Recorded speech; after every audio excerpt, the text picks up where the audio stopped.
আসসালামু আলাইকুম রহমতুল্লাহ বরকাতুহ। তো বন্ধুগণ, আশা করি আল্লাহ পাকের অসীম রহমতে সকলেই সহি সালামত আছেন।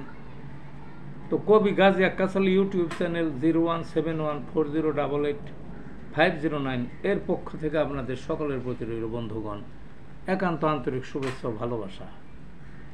তো আজকে এই বৃষ্টি স্নাত দিন, সারা রাতই হালকা হালকা বৃষ্টি হয়েছে, এখনো বৃষ্টি হচ্ছে। কাজেই আমার একটা কবিতা আছে, বৃষ্টির অবদান। সেই বৃষ্টির অবদান কবিতাটা পাঠ করব। পাঠের আগে কবিতাটা বোঝার জন্য খেয়াল করবেন, দুইটা কথা বলে লই। সেটা হলো, বৃষ্টির আগে প্রচণ্ড রোদ, খরতাপ, এতে ভয়ানক একটা দুর্যোগ। কৃষিতে বলেন, গাছপালায় বলেন, ফসলে বলেন, হাহাকার কৃষকের মধ্যে, দেশবাসীর মধ্যে। এটা দুঃখের একটা দিক গেল, এই কবিতার মধ্যে আছে এটা।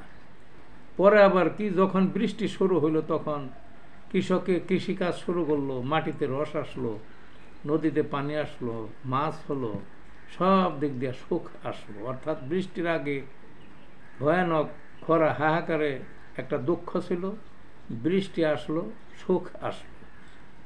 কাজেই এই দুইটা জিনিসই দেখান হয়েছে। তে বন্ধুগণ, কবিতাটা এখন আপনাদের সামনে পাঠ করবার চেষ্টা করব।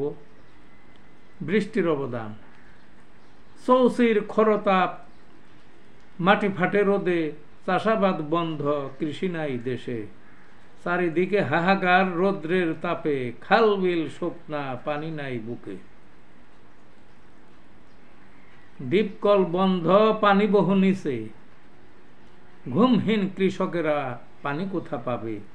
পড়ে গেছে ধান ক্ষেত, গাছপালা মরে, চেয়ে আছে আকাশে বৃষ্টি কবে। বৃষ্টিতে সিক্ত ভূমি ভরা রসে, প্রাণ পেল গাছপালা, ফসলেরা হাসে।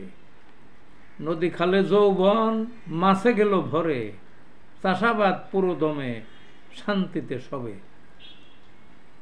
এই ছিল বন্ধুগণ বৃষ্টির অবদান কবিতা। তবে ভালো থাকুন।